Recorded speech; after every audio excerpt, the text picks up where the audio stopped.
और अब डालते हैं इस वक्त की सभी खबरों पर नजर एक एक मिनट में।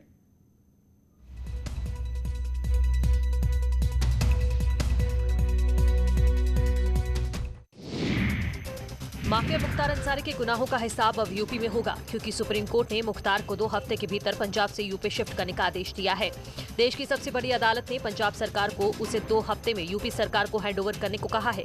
मुख्तार अंसारी फिलहाल पंजाब की रोपड़ जेल में बंद है। पंजाब सरकार पर आरोप लग रहे थे कि वो मुख्तार अंसारी को बचाने की कोशिश कर रही है, जबकि यूपी सरकार की दलील थी अदालतों से बचने के लिए मुख्तार यूपी नहीं आना चाहता। मुख्तार पर यूपी में करीब 14 संगीन अपराधों में केस चल रहे हैं। मुख्तार को यूपी भेजने के सुप्रीम कोर्ट के आदेश का कृष्णानंद राय की पत्नी अलका राय ने स्वागत किया है। हाँ जी, सुप्रीम कोर्ट को मैं बधाई देना चाहती हूँ कि आज मैं प्रियंका जी से बार पत्र के माध्यम से अपील भी की थी, लेकिन उन्हें पत्र का जवाब भी नहीं दिया।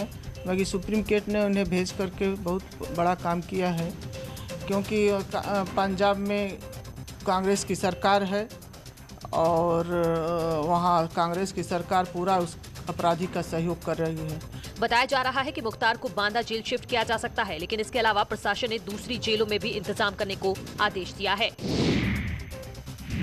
उत्तर प्रदेश में निर्वाचन आयोग ने पंचायत चुनाव की तारीखों का ऐलान कर दिया है। यूपी में 4 चरणों में पंचायत चुनाव कराए जाएंगे। पहला चरण 15 अप्रैल को, दूसरा चरण 19 अप्रैल को, तीसरा चरण 26 अप्रैल को, जबकि चौथा और अंतिम चरण का चुनाव 29 अप्रैल को कराया जाएगा।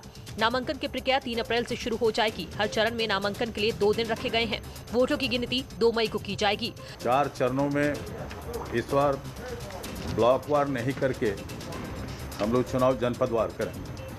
पहले फेज में 18 जिले हैं, दूसरे में 19 जिले हैं, तीसरे में 20 जिले हैं और चौथे में 18 जिले हैं। राज्य निर्वाचन आयोग का कहना है कि पंचायत चुनाव और मतदान के दौरान कोरोना प्रोटोकॉल का पूरा पालन किया जाएगा।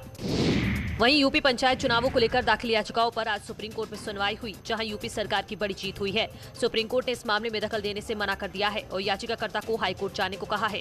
सरकार ने सुप्रीम कोर्ट में पहले ही कैविएट दाखिल कर रखी थी और कहा था कि सुप्रीम कोर्ट दाखिल याचिकाओं पर सुनवाई से पहले सरकार का पक्ष जरूर सुने। आपको बता दें कि सुप्रीम कोर्ट में याचिकाकर्ता द्वारा कहा गया है कि हाईकोर्ट ने मुख्य दलीलों को नहीं सुना है।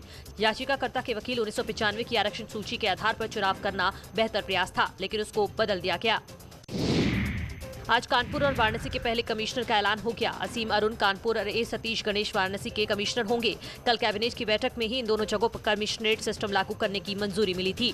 दोनों हिस्सों को 2 जिलों में बांटा जाएगा, वाराणसी शहर और वाराणसी ग्रामीण। ऐसे ही कानपुर नगर और कानपुर आउटर।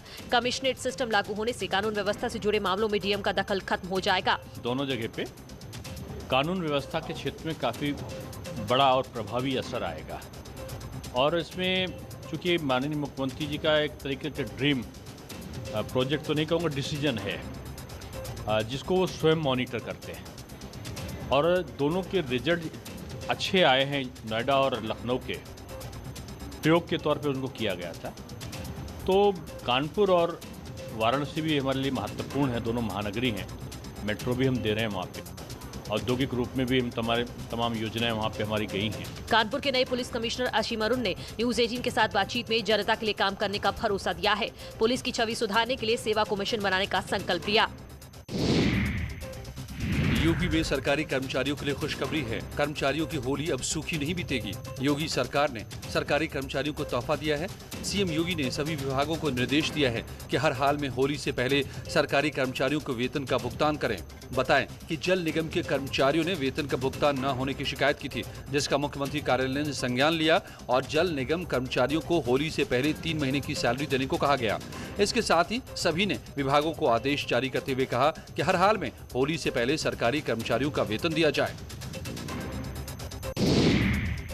यूपी के सरकारी दफ्तरों में तेजी से कोरोना फैल रहा है। आज माध्यमिक शिक्षा निदेशालय में कोरोना बम फूटा है, जहां 5 बड़े अफसर और 5 कर्मचारी कोविड की चपेट में आ गए। इनमें अपर निदेशक मंजू शर्मा और कई डिप्टी डायरेक्टर कोरोना की चपेट में आए हैं। सभी को आइसोलेट कर दिया गया। बाकी स्टाफ की कोरोना जांच कराई जा रही है और माध्यमिक शिक्षा परिषद निदेशालय के भवन को सील कर दिया गया है। इससे पहले भी 24 मार्च को सचिवालय में कर्मचारियों की कोरोना जाँच कराई गयी थी, जिसमें 13 कर्मचारी कोविड-19 पॉजिटिव पाए गए थे। सचिवालय में कोरोना केस बढ़ने से मचे हड़कंप के बाद सभी विभागों को बंद कर दिया गया। वहीं मार्च में लगातार बढ़ते कोरोना संक्रमण को लेकर सरकार भी अलर्ट है और कोविड की रोकथाम के लिए सीएम लगातार वीडियो कॉन्फ्रेंसिंग कर रहे हैं।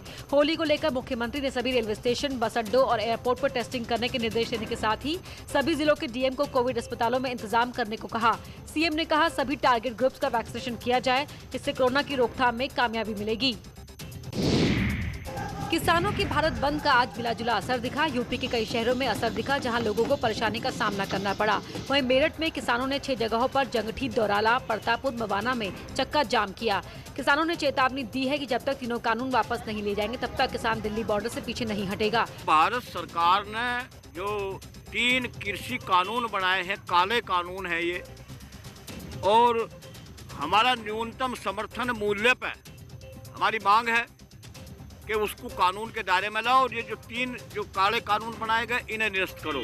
सरकार बातचीत करना नहीं चाहती है, सरकार तो बिल्कुल अनसुनी कर रही है, लेकिन किसान भी किसी हद तक, अब चाहे 1 साल हो जाए, 24 हो जाए, हम हटेंगे नहीं, बिल्कुल भी। ये हमारी मांग है, हम वापस आएंगे नहीं। इसके साथ ही गाजीपुर बॉर्डर पर भी किसान डटे रहे। किसानों ने रोड ब्लॉक किया और वो ढोल मंजीरे के साथ नाच गाकर सरकार तक अपनी बात पहुंचाई। यहाँ भी किसानों ने कहा कि जब तक तीनों कानून वापस नहीं ले जाएंगे तब तक वो पीछे नहीं हटेंगे। किसानों का साफ तौर पर कहना है कि जब तक बिल वापसी नहीं तब तक घर वापसी नहीं। प्रतापगढ़ में चाचा की हत्या का खुलासा नहीं होने से नाराज अपना दल के विधायक राजकुमार पाल ने मुख्यमंत्री को चिट्ठी लिखकर जल्द से जल्द खुलासे की मांग की है। 6 दिन पहले रामपाल की अज्ञात बदमाशों ने गोली मारकर हत्या कर दी थी, जिसके बाद अब तक पुलिस हत्यारों को नहीं पकड़ पाई है।